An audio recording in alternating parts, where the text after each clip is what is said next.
Let's go. Welcome to the main event. Applying pressure, but I promise I ain't make it then. In their heads, living free, I ain't paying rent. Wake up in the AM, making G's like Mercedes-Benz. Whoa, yeah, please don't take offense. Hey guys, welcome to Cockriser the Show. This is season 1, episode 3. I am Monique and this is Jamie. We are not just a married couple, we are also business partners.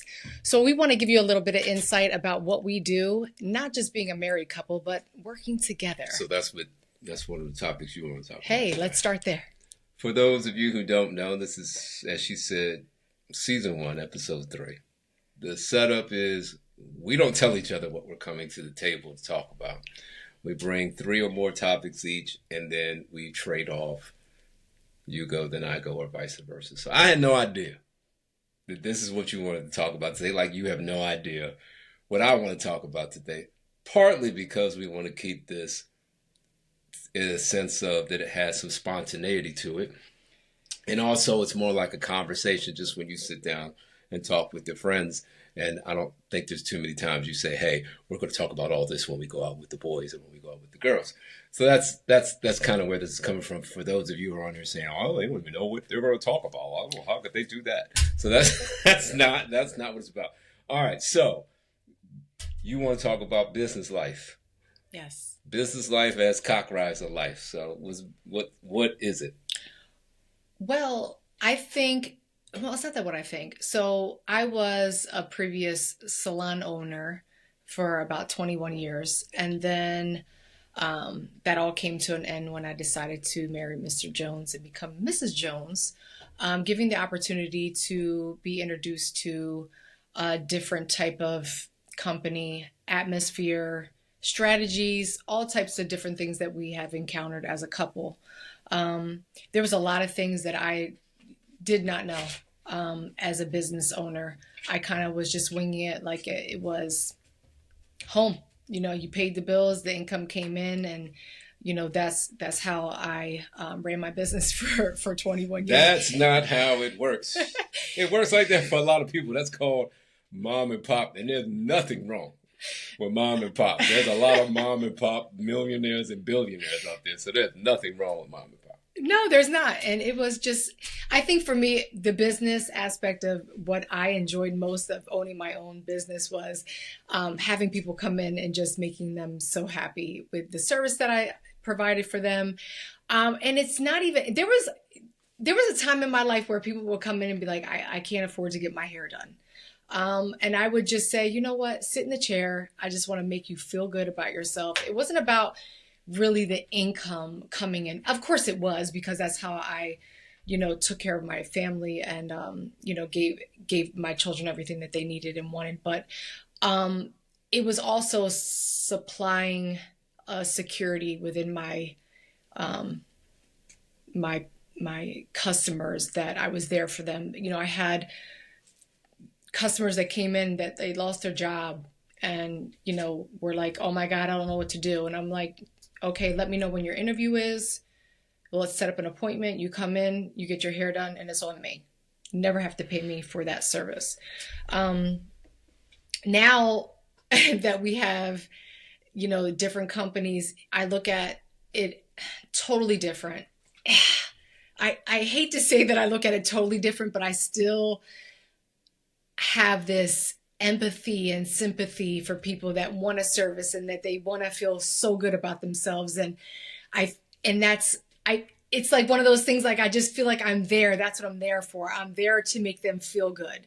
And you know what? I think that's the difference between men and women. And I think that's somewhat of the difference between men and women in leadership. I think that there is a more emotional intelligence, for the lack of a better saying, that women have coming in as leaders that men have to learn if they haven't been brought up that way.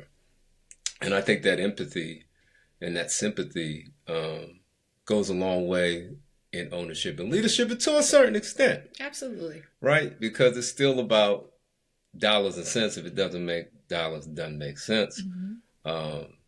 And that goes into it, because being able to connect with not only your customers, but with your employees is very important. And if you can do that, that helps keep your employees there when maybe they may get offered to go someplace else that pays more or that feels more sexy.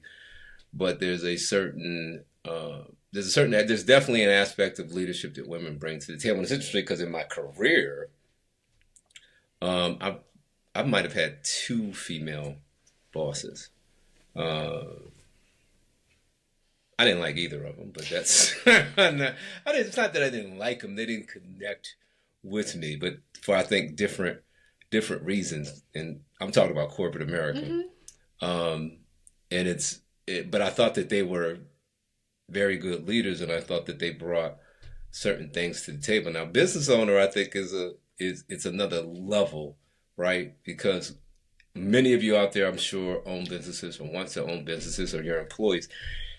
And when you own a business, you see the cracks in being an employee and what the care level is for these businesses' assets and what the business is trying to do. Mm-hmm. And there's really not, and I don't think there's that much difference between hourly employees and salaried employees. The money's somewhat different. And of course, as you get, I've managed people who work under me to make 6 figures, and manage people who make $23 an hour or it's $15 an hour. Really, the things that they bring to the table, as far as their skill sets, are interesting because, one gets paid a lot more to do something that the other one does, but the actual how they executing it with a certain amount of passion that's going to be successful and help the company do well. It's really not that much. It's really not that much different. It's that motivation, and quite frankly, it's harder to motivate people who have, in my opinion, it's harder to motivate people who get paid a salary and get paid a good salary, than it is to motivate people that are hourly workers. Just in my experience. But you, if I'm not mistaken, in your beauty salon entrepreneur journey, you had employees and then you didn't have employees. Yes. And I think that the hard part was when I had employees that everybody just wanted Monique to do everything. They wanted Monique to pick up the phone. They wanted Monique to shampoo their hair. They wanted Monique to foil their hair. They wanted Monique to color their hair. It was style their hair. It was so many things that they got so accustomed to that it was so exhausting because I tried to explain to everybody, look, I have 2 hands. Well, that's your journey as a leader. You needed to delegate. Yes. And the thing was, I'm like, listen, let me teach you how to do this. Let me teach you how to do that so that it's not me, but they can think it's, I don't even know the words to say, but they can hope that it would, the same thought process. So what happened? Because you went from having employees. Yes. To not having employees. So what happened was with that situation, it was when my son became this athlete that required me to take time off from work and really be there to assist him in what he needed from me. So my clientele, I'm not going to say my clientele decrease because that's not fair. It's just that my schedule was so sporadic that it was hard for me to accommodate. I'm sorry, I'm like all over the place. So it was sporadically. So I was like all over the place, traveling with Lance, and then I was there and I wasn't there. But the girls that worked for me always were girls that really didn't have a good clientele because of the location that we were at. So why were they working for you? Well, I was trying to build up their clientele, just like the woman that I worked for. It was just like, okay, she saw this young lady come in, very eager to learn, very optimistic about everything, and just said, you know what, Monique? And her name was Milan. And she was like, look, go ahead and do this client. She wants foils, highlights, lowlights. And I'm like, okay. And I just went for it. And you know what? It was about the confidence that I had in myself in order to produce, to make that client say, okay, if Milan can't do my hair, now Monique can do my hair. Right? So fast forward. Fast forward, the girls that worked for me never ever built the confidence in themselves.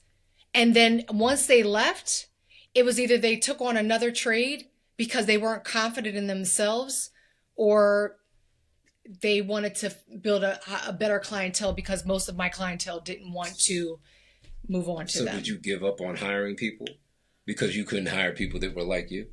I did. I mean, and look, that is something that we all go through as leaders, because as you're leaders and you've ascended to owning a business, running a division, running a business unit, CEO, president, whatever, boss, you got there because you were good. And then it's how do you get people the same place with a different skill set. Skill set may be better than yours, may not be, may just be different and better. But that's one of the puzzles of leadership, is how do we get everybody, it's no different than a coach, no different, it's how do we get everybody moving in the same direction and maximizing their abilities to make the overall team successful. And it's not easy. And luckily for you, in your business, you could get away with that and still be successful and profitable. And I'm sure there were some advantages to not dealing with that. Yes, absolutely. But moving forward, at the time, owning my own business, I felt like, okay, wow, I did this. I'm accomplished, here I am. And again, I look back and it was just like, I just opened the doors and there was a young girl that comes into me and she says, she's a client of mine, and she's like, I'm selling these glasses. And I was like, oh, well, I don't wear glasses. And she says, oh, but you can't, there were Chanel glasses. And I'm like, all right. So it was like $300-$400. I can't remember the cost of them. And I was like, you know what?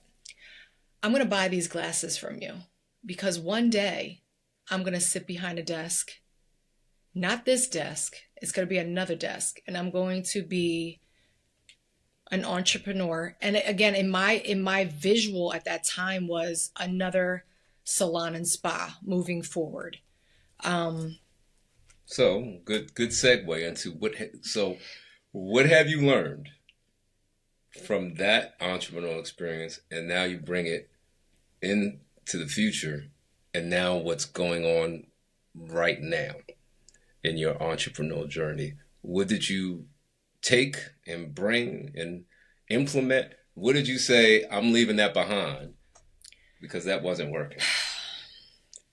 Well, I think I still brought these things. I think for me it was more about, okay, it's either business or personal. And in this you have to be more business. You can't take things personal. That's number one. It was like, oh, my baby's sick. Oh, I can't come into work today because my back hurts. Or, it's now and today in the business that we have, it's just like, yeah, I can't. Well, the business we have now, if you do that, it's more acute. It's like, if you won't come in and we have you coming in, you're coming in to do something specific that we need you to do, that needs to be done during this time frame. And that's when I mentioned the difference between salary. It's the same issue. Mothers, dads call out, people get sick. The interesting thing about salary work is that a lot of it can be done at home. It doesn't have to be done there. You want people there for the community and what you learn as a team and the camaraderie that you build as a team. However, a lot of it can be done at home.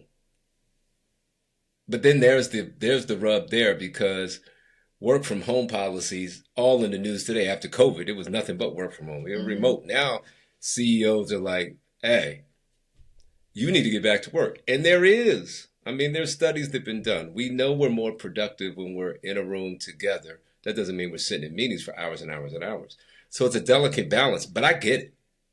When work from home policies are like, look, you got to be at work 5 days a week because that's the way it was. But this new generation or generations, these last 2 generations are like, wait a minute, we've experienced this kind of cushy thing. I could be laying out at Cape Cod and doing my job on my computer. Mm-hmm. I could be in Nevis and be doing my job. You don't need to know where I am. Right. And I think that's the interesting thing about salary and wage is that usually when you're a wage worker, you're more critical to that day-to-day task that needs to be executed so the company can make money. Right. Versus being salary, because it's kind of like I don't want to say it's a more complex endeavor that you're doing, but it's an endeavor that has a lot of different moving parts that if one moving part's not moving that day, it may not shut you down. Right. But it's just almost like this with the salon. If I have a certain amount of customers that are coming in and I'm like, okay, well, I'm going to book about 16, 17 people today. And the reason why I can book that many people is because I have the staff to help me complete the work, right? But if I don't have them, that shortens the amount of people that are coming in and shortens it lessens the amount of money that I'm bringing in, right? Because now I'm doing everything by myself. So the same is with the logistics company, right? So we have a certain amount of routes. We own the logistics company, by the way. She dropped that in there like, yes, with the logistics company. The logistics company, there's a logistics company we have. We got about 100 employees. We do last mile delivery. And it should be a reality show, but that's another story. That shouldn't be another story. We probably can't do it, but like I said, that's another discussion. But keep on going on with what you were saying. So what I'm saying to you is like, if we have, 30 routes and only 27 people show up, that's 3 routes that were left with nobody to run these routes. So it's either one or two things. It's only going to be you, me, dispatch going out. It's not. Well, look, that used to be when we first started the business. That's nowhere close to where it is right now. So you mitigate for those things because you experience those things. But yes, that's the point, right? Mm-hmm. It is the wage worker is, and probably it'd be interesting to see the stats. I don't know this. What's the percentage of workers in the United States that are wage workers versus salaried workers? It probably wouldn't surprise me if it was very much slanted to the wage worker, which is not a bad thing. It's a great thing. You get paid for your time. They know that, they have this freedom that they demonstrate, that they impose on you, knowing that, hey, I know I'm not getting paid if I don't show up, so I don't give a fuck. And then you have to be like, I can't make you come to work. Look, there's a lot of laws out there that you find out when you're either way, wage or salary employer, that you can't hold back wages. I can't charge them for uniforms. If they show up for work on a day, at least in Massachusetts, where one of our companies are, if they show up and I don't tell them not to come that day or forget because we have too many people or we don't need them, I still got to pay them a certain portion of the day. If I terminate them, I got to pay them on that spot at that time. I can't say, all right, we're going to separate ways. And like you do in corporate America, your last check is coming, on the next payday. You got to pay people right now, right then. So it's interesting the things that you go through on the wage side, that they have a certain amount of power. That's good for the wage worker, but they have a certain amount of power that if you're not running a business that has wage workers, you'd be very much surprised. So if I can add to that. So again, booking 25 clients with no help and me doing it by myself, because at the moment, and this is something that I've learned, at the moment I'm thinking about, I need to get as many people as I can get in to make a certain amount of money, right? And not thinking about what if somebody calls out. I got this. I'm going to stay till 12 o'clock midnight to make sure that everybody is taken care of. And then when every one of my patients, my clients came in, it was like, listen, Monique, take your time, whatever you need, you know, I'm here. Don't worry about it. But for me, it was like if somebody called out and I didn't have the help, it was the anxiety of making sure that I perfected everybody's hair the way that I know that not just their expectations, but my expectations were, because I wanted them to walk out of that door. And it was a slogan that I had that it was walk in like yourself, walk out like a star. And that was just something that I really valued in my business. I wanted people to feel amazing walking out the door and just taking pictures and just, you know how it is, ladies. You get your hair done, you get your makeup done, you just feel amazing. So that was my goal. Men know how that feels too. That was my goal. Men know how that. We know how that feels too. It was definitely a goal of mine. I used to get a fresh cut. Now you fresh cut yourself every day. Yeah. But it's just one of those things, and I think that was definitely a mindset that I had then. It was more about the customers, and I still put that in today in our other business. But I think it's, you know, one of those things that I've learned that we are in business to make money. We're not in business to, you know, give away. So is that the moral of your story that Sure. you're telling, or the hot take? We're in the business to make money. Yeah. Because I think my first business, yes, I made money. I was able to survive, and I was able to feed my kids, and, you know, able to do the things that I really wanted to do. But I think now I look at it in a totally different perspective. Well, and I think I'll end, well, if I can, in this subject with this. I think you have a job to make money. You are an entrepreneur to build. Yes. And to build wealth as much as you can. Yes. Some of you may be wondering, well, what are we drinking? I know what I'm drinking. I'm drinking St. Cyprian 2019 Cabernet from the estate in Napa. That's what I'm drinking. Okay. What are you drinking? I am drinking Don Julio. Don Julio with watermelon pressed juice. Who's that from? I don't know. Rejuvenate? I'm not drinking it. You are. Rejuvenate? I don't know. I don't know, but I'm going to tell you, it is so They're good. not paying us, so I don't need to get the name right. It's so good. But Don Julio Blanco is what I'm drinking right now. It is very refreshing on this, as my grandson would say. But you know who is paying us? It's a sunny day, Nani. You know who is paying us? Fit and Trim Weight Loss Fit and Trim Weight Loss Clinic. That's right. In North Andover, Massachusetts. fat-rx.com. We're nationwide, but we are also local if you want to come in and shake hands and kiss babies, and we give you individual attention, and we will come up with a plan for you to be your best self, right? Yes. The team will be there. Come in, or you can call if you're nationwide and you're too far away to make it in. We can make it happen for you. Fit and Trim Weight Loss Clinic in North Andover, Massachusetts. 781-977-7546. Or 781-997-SLIM. Okay. All right. Don't forget about that. All right. So these are the 3 things I like this week.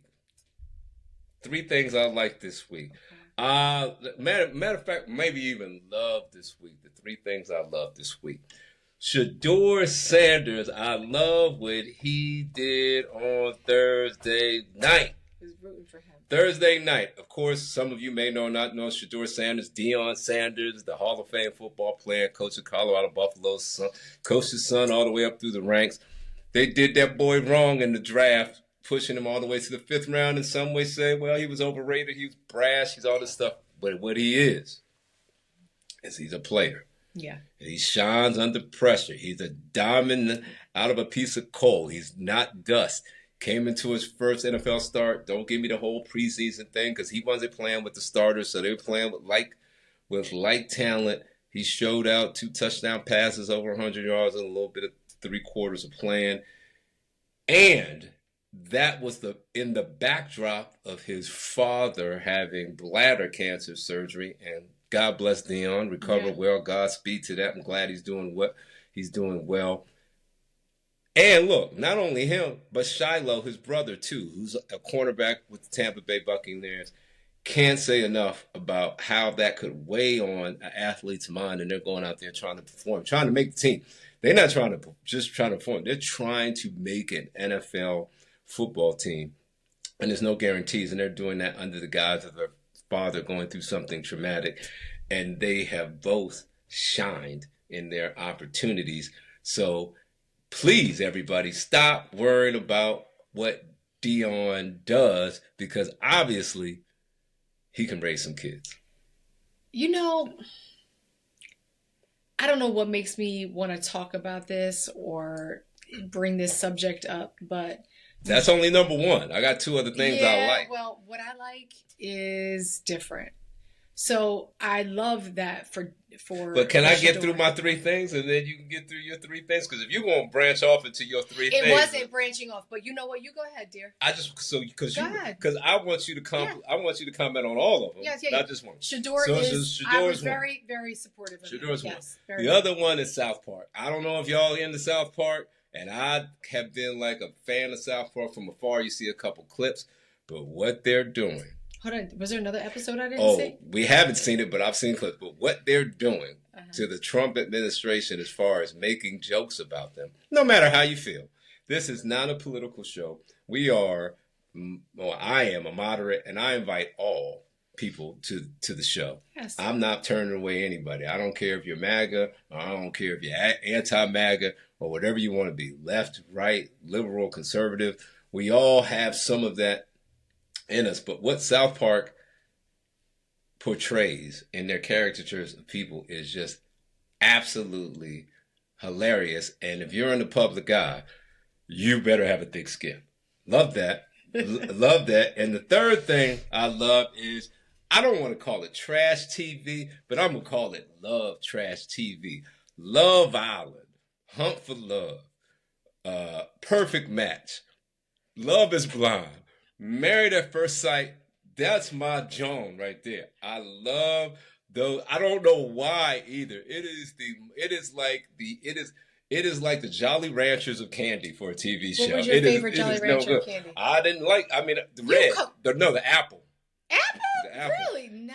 I like the cherry. That had that tangy. Well, by the way, you should know that cherry? in many countries around the world, Jolly Ranchers are yes, illegal. I know that. But red and apple were my favorite. Because of the food colors. Cherry. So that just lets you know what the government does to us. They don't mind us eating watermelon, guys. Watermelon. You keep on eating that watermelon with that long chemical name that's going to give you cancer. Yeah. You keep on doing that because other countries have said, don't bring Jolly Ranchers in here. Yeah. Because they're too dangerous. Yeah. But, hey, we'll do. No, I haven't had a Jolly Rancher in, I can't say how long, but yes, it was the Apple Jolly Rancher. So those are the three things that I love. My love trash TV, my South Park. Let's talk about that. Your love trash well, TV. I'm not going to talk about Shador just because I mean, as a mom of an athlete or athletes, and being an athlete herself, I don't care. What athlete were you? I was an athlete. What athlete? Unless I missed something, because I don't know everything about you, even though I'm married to you. Okay. You're talking about that. This is an athlete. Right. No, guys. No. First of all, you are an athlete. First of all, no, sir. I played soccer. I played softball. You're more of an athlete now than you were then. You think so? Your body. My wife has won fitness competitor and bodybuilding championships within the last year.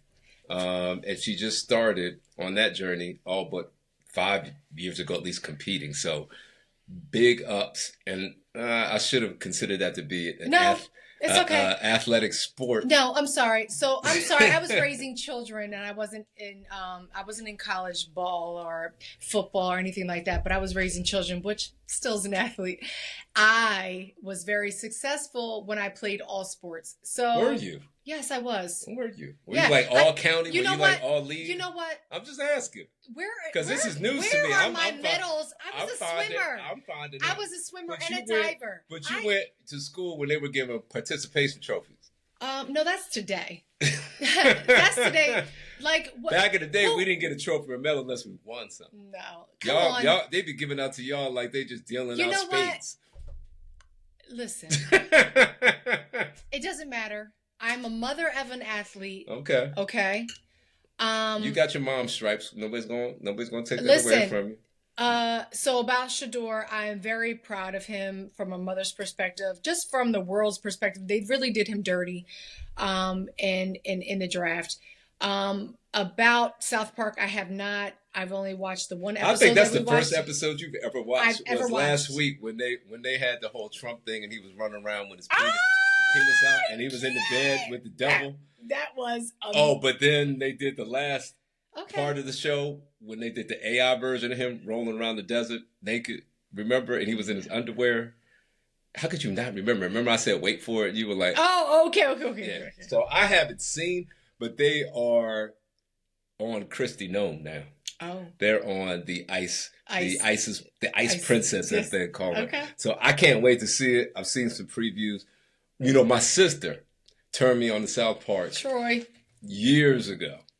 And she would talk about how funny it was. And I was like, yeah, there were episodes that little snippets that I saw. I was like, it is funny, but I just didn't have I'm not watching this. But now you're watching it?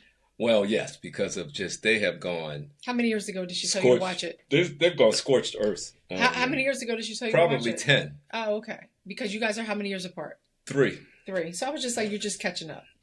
But with that being said, let's talk about our trash TV. And I really wanted to make a whole episode of our trash TV. And out of respect for the producers of that, you know what it should be? Because reality TV is the cheapest form of production and makes a heck of a lot of money because of that and blows up people. So I don't really want to call it trash. Okay. But it is kind of like Chinese food, right? Like you watch it and then 2 hours later you're like, what did I watch? Am I satisfied with that viewing experience? But you remember it. Yeah. But it depends. But it's the ones that you didn't really think about, like Hunt for Love. What? Hold on. Where is Jennifer at? Hunt for Love. Jennifer is Hunt for Love. It was a surprising. It was like a 5th round pick that's ended up starting. Hold on, who's the guy that she slept with? And they were like, no, we didn't. I can't remember names. Guy. You don't remember names. You just look at the characters. But I remember her, Jennifer, because the girls were all about her. Like they just couldn't. But that's just like her. Love Island is great, and then you get the reunion, and you get the UK, and I'm mad because I wish I could understand the ones that are in a foreign language like Mexico and Spain. They probably are good, but I hate subtitles. So. But the UK is almost like watching the subtitles because you can't understand what the heck they're saying. Right. So, question: do you like UK or USA better? Oh, it depends on the season. At the first few seasons of Love Island USA, I thought were more compelling, but now, yeah, the UK, and then they come back with the All Stars, yeah, and it's just more. They're just more messy. Yeah. They're more messy. The U.S. ones now is kind of like a soap opera, so kind of crying and, you're mad at your friends. The U.K., yeah, they be going for cutthroat. it. They're cutthroat. They're cutthroat. They don't care. My man be on there messing with every single woman on there, and the women are like, okay. Yeah. Until they're not. Until they're not. So the problem is with me with these reality love dating sites are that, you know what? Just because you decide to hook up with this individual, other opposite sex, the same. Not on these shows. It has happened. Yes, it did. Who? It happened on the U.S. one with the young lady. Remember a couple shows ago? Did they couple? Oh, they did. They did. But regardless, and it doesn't matter. There's never been two guys to couple up, but there's been 2 women to couple up, of course. Okay. But we need to have 2 guys couple up to make it fair. I don't know if that's ever going to happen.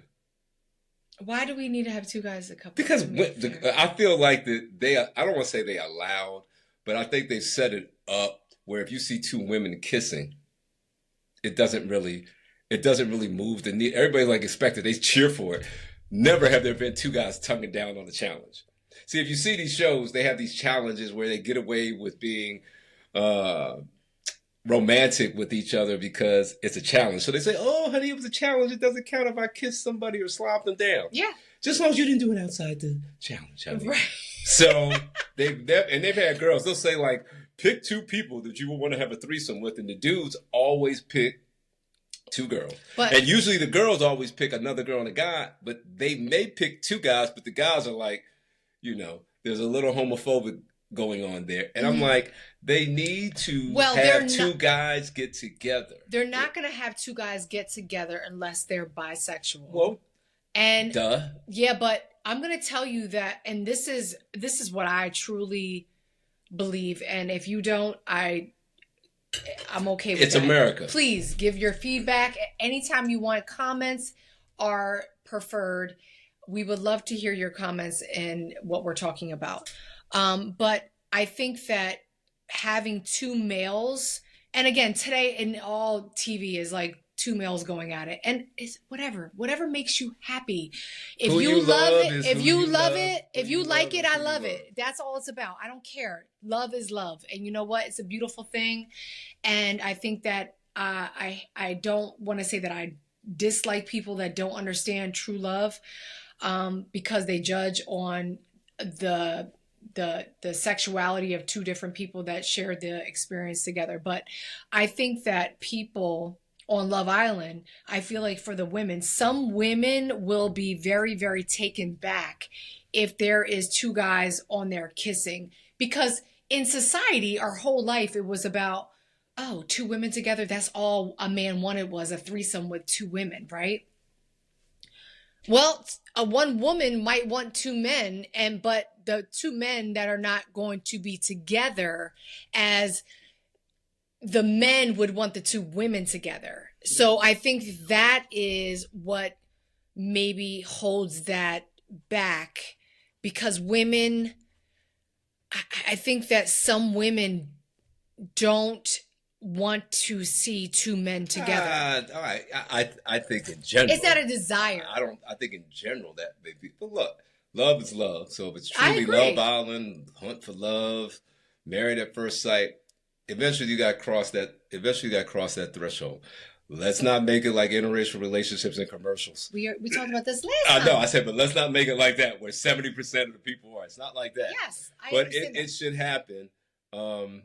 It shouldn't be forced. It should happen. Just like it happened when the two women, young ladies, yeah, absolutely, hooked up. So, and by the way, you brought up a good point. Look, feedback, folks. We encourage feedback, and like I said earlier, this is not a one side or the other. This is really not even a down the middle. It's like we welcome all comments. We had feedback about one of our snippets that got posted around. I said, "This is what you got to understand about white people." I said, this is what you have to understand about black people. Yes. And hey, comments came back on both sides of the aisle, and we encourage them, right? Because it's America, and I encourage it. This show is just to incite some thought, some perspective, and if you want to comment and be respectful, that's all I ask, is that please give it and give your side of the aisle, because we'll respect that, because we need that insight. And that's the whole thing. I think we talked about that on one of the podcasts earlier, too. It's like the whole thing about this is just another avenue for people from all walks across of life. You may not be on this show today, or you may be later. However, you can comment and give your opinion, and we'll take it in. And we'll never, ever say, don't post that on my comments, or we'll never mute you, or we'll never block you, because it's an open discussion, because we need to hear each other. And I think that's one of the problems today. I agree. Is that we need to hear from each other, regardless if you agree or not, regardless of who you voted for, regardless of what your beliefs are. That's what this country was made of back in the day, right? So that's our motto with this show. One of the mottos with this show. So all feedback is welcome. Just keep it, if you can, respectful. And it can be as negative as it wants to be. It or could as be positive. And it could be as 180 on the other side of the aisle. We encourage that feedback as well. We're not hiding from that. So, what's your next topic? My next topic is hot air balloon. We did have a hot air balloon experience. We did. Yes. Not once, but twice. And that is not a euphemism for something. That is an actual hot air balloon experience. Yes. So a few days ago, I'm sitting at my kitchen table and there's a hot air balloon that's falling from the sky maybe 100 feet away from me. Oh, it was further than that. Okay, 500? No, probably like 200 yards away. Let me pick my nose because he's getting on my nerves. Wow. Okay, Wow. 100, 500. We're okay. And so what? So it was an experience. I'm watching this hot air balloon just fall in the middle of the highway. And I'm like, oh my God, what's going on?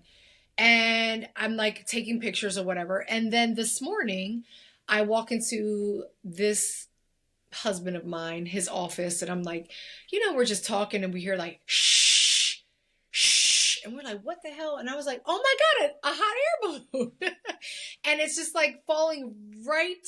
And I said to you that first day, well, that sounds like it's pretty close to that. I was like, oh, no, it's not close. I'm like, well, if it's on the other side of the street, it's close enough to it. Because there's a lake about 300 yards away, if that. And then there's an open area where you can like get down and, boats and all that stuff, put your boats in and drive down.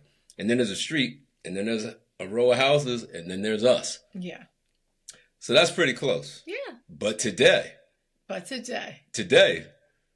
they were in the trees. Yes. Our trees. They actually wrapped the hot air balloon around our tree to try to like pull it in to make sure that it landed in the middle of the street and not into the trees. Or into our house or a anyone neighbor's else's house.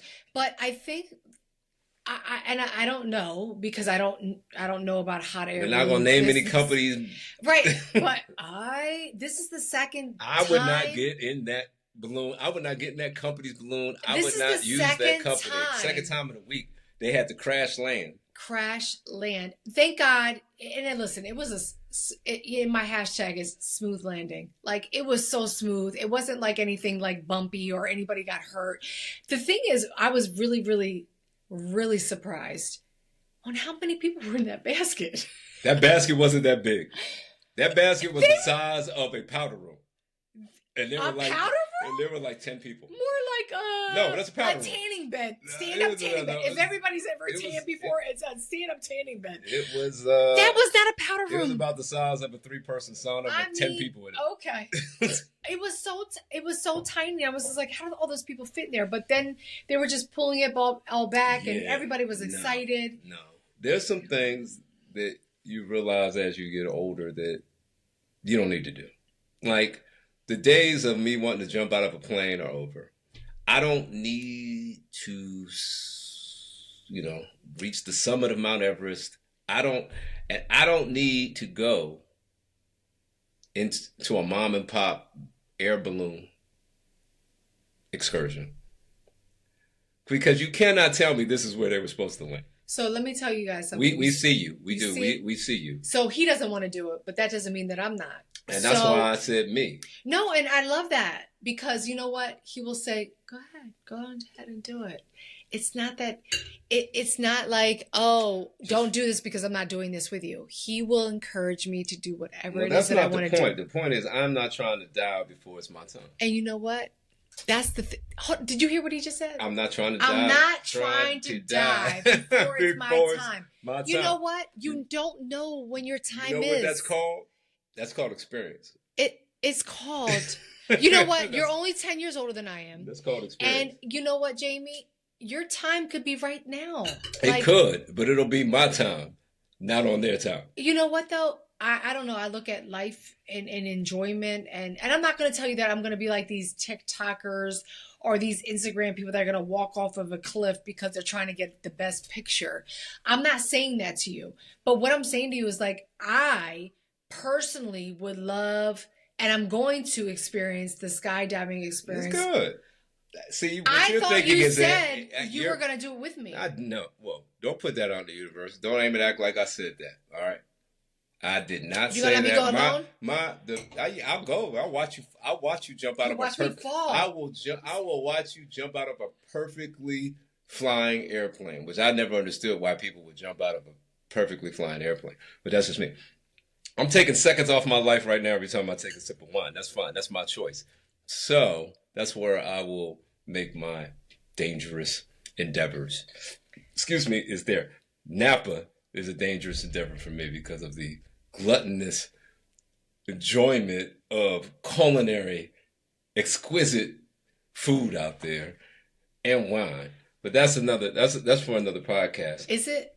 Can we? It is for another podcast. No shout outs? It's for you can shout out all you want. Just don't. Let's not. We're already where we need to be on the podcast today. Okay. You can shout out who you want to shout out. No. So you're gonna whet the appetite out there. All I will say is hashtag Yountville. Hashtag progeny. Hashtag progeny. Yes. Progeny.